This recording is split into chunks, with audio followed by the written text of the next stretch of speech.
My name's Kegan Gill. My call sign was Smurf. I was a United States Navy F-18 Echo Super Hornet pilot. I served from 2009 to 2018. In January of 2014, I was in a high-speed ejection out of an F-18 on a training mission. We were practicing air combat maneuvering, also known as BFM or basic fighter maneuvering, which is basically dogfighting. I basically was stuck in a dive at the ocean, and my only option at that point was to eject. And normal ejection is pretty violent on your body. And if you can, you want to be straight and level below about 200 knots. I was well outside that envelope, which made my ejection exceptionally brutal on my body and my brain. But I punched out at 51 degrees nose low, going 604 knots indicated airspeed, which is equivalent to 695 miles per hour or 0.95 indicated Mach. So basically right at the sound barrier. So impacting the sound barrier with my body was extremely violent. It was like an explosive force hitting my body. If you've ever stuck your arm out a car window going 70 miles per hour down a highway, you know how forceful that parasitic drag can act on your body. Well, at 700 miles per hour almost, that force is exponentially stronger. So it would be 100 times the force you'd feel at 70 miles per hour. And that was impacting my body instantaneously, along with the 50G boost up the rails of this ejection seat. And with your brain being the consistency of soft butter, mushing around inside a hard skull, with that kind of force acting on it, it did some damage. And there's also a likely chance when I came out at that speed, it was so explosive I just turned into a rag doll. It ripped my helmet off, I broke my neck, my left shoulder, both my upper arms, my left forearm. I did quite a bit of nerve and artery damage, broke both my lower legs, tib fib, with open fractures. And it's suspected that my arms were flailing so violently and ragdolling that I likely was also impacting my face with my flailing arms. And so there were a number of things that caused that initial brain injury. And then once in the water, I spent about an hour and a half being drowned alive by my parachute, repeatedly held under the cold ocean water, and the currents of the open Atlantic Ocean just I was at their will. And if you've ever been held under the ocean by a big wave when you want to get a breath of air, it was basically that over and over again for a good hour and a half before I was rescued. I inhaled a lot of water. I had severe hypothermia. I was eventually picked out of the water by a Navy H-60 Seahawk helicopter from HSC 28, and a rescue swimmer named Cheech pulled me out. And when they flew me back to the they were flying me back to Norfolk General, which was the level 1 trauma center that was within range. I coded several times. You know, they were doing sternum rubs to get me back. So, you know, they said it was maybe a 30, 45-minute ride, but it seemed like it lasted 5 hours. And in that time, you know, I was dying repeatedly. And they got me back and took my core body temperature at the hospital, and my core body temperature was 87 degrees Fahrenheit. So I should have been dead from hypothermia, but the hypothermia actually kept me from bleeding to death out of my broken brachial artery and my open leg fractures. I then proceeded to go under 12 different surgeries or so, fasciotomies. I had rods and nails and plates and screws put in all my bones. My x-ray basically looks like Wolverine now, with all the metal that's in there, all the titanium and steel. And I spent 2 years doing pretty intense rehabilitation. I at first was told I would never walk again. After I'd come out of a 2-week-long coma, I was told I'd never fly again, I'd never use my arms, and I was paralyzed. And something inside me said, screw that, I'm going to prove you guys wrong. And after 2 years, more surgeries, overcoming prescription drug addiction, I was back flying Super Hornets again. And I thought was really back at it. And I was back flying for about 16 months or so. And I started to experience, which retrospectively was symptoms of a traumatic brain injury, which were sleep issues. I wasn't able to sleep. I was having mood and personality changes. I was having difficulty concentrating. My memory was out of whack. I was getting vertigo, and it got to the point where I kind of had to cry uncle and get some help through medical, which, you know, when you're in one of these positions in the military, the last thing you want to have to do is go see medical and jeopardize your career that you've worked so hard for. But I also didn't want to be a danger to myself and other people and, you know, get somebody else killed in some sort of mental lapse. So I went to medical, presented my symptoms, and granted my medical records are, you know, like a stack of Encyclopedia Britannica at this point.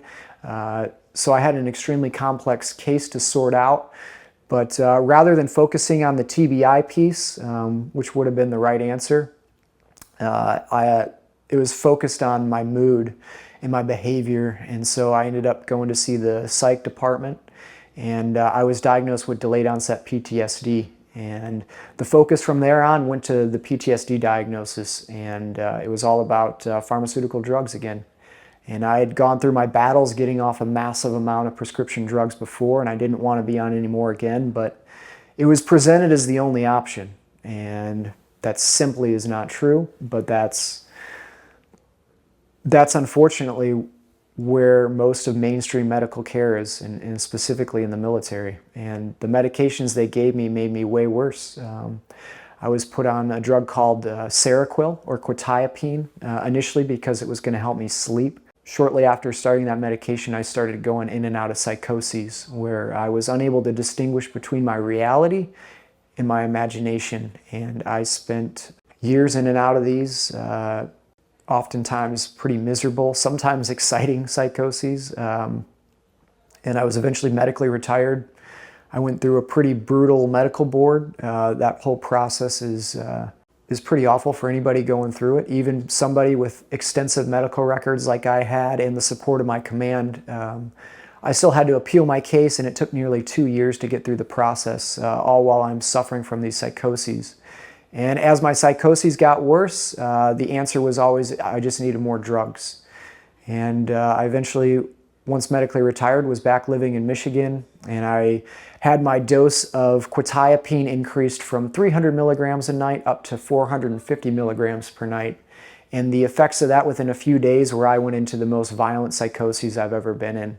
And my wife heard me rustling around. She found me. I had shaved off most of my hair in chunks. I had shaved off my eyebrows for some reason, my facial hair. I was completely naked except I was wearing a black plastic garbage bag around my neck. And I thought I was going to go out into the cold Michigan February winter weather and fight crime like a superhero. And so my wife loaded our then 1-year-old son up in the vehicle. Fortunately, my mom was there to help out, and my wife and everybody drove me to the ER. And I was put as an inpatient. I was eventually transferred down to the Battle Creek VA Mental Hospital in Battle Creek, Michigan. And there the answer was just more drugs. And when I said I didn't want to take the drugs, they kind of force you into it. It's the only option, really. And you're not getting good sleep. The place is extremely difficult to sleep in on its own, with the echoing hard tile floors, the slamming of doors, other mental patients yelling and moaning throughout the night, other people in your room constantly being woken up with a flashlight in your face to check on you. So you're being sleep deprived, you're being over-medicated, your food is absolute garbage processed food. There's not a fresh fruit or vegetable in sight, hardly. The water that comes out, even with the filter, tastes like a chemical bath. The only way people can really drink a liquid there is they mix up this artificial sweetener raspberry tea that a lot of people drank because it made the water tolerable. And you're given lots of things like Nutter Butters and Oreos, and you get to sit down and watch movies.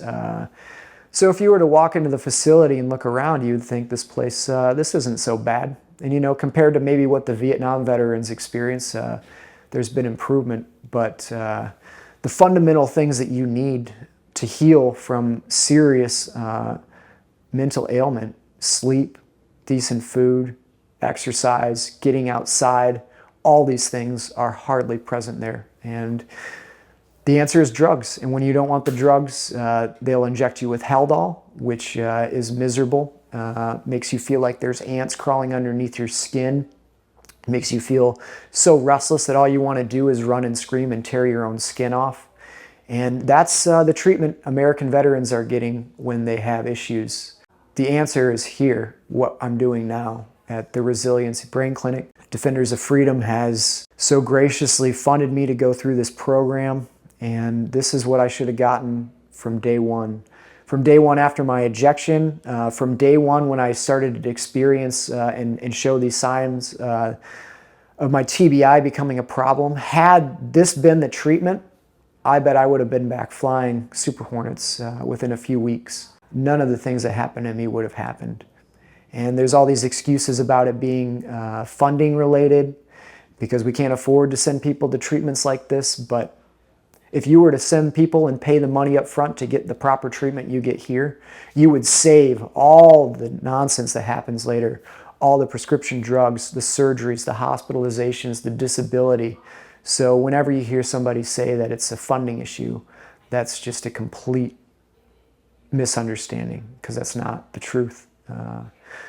But I'm so grateful to be here and actually be receiving proper treatment for TBI. And just in 2 weeks, I've seen a dramatic change in my cognitive ability, my mental functioning, my clarity, my focus, my memory, my sleep. Everything is coming back together. And all it took was 2 weeks here. And you know, I'm still in the process of healing, but this is really what the answer is for treating TBI. And there's so many other veterans out there. And there's, in general, our population, our healthcare is so broken. This is real healthcare.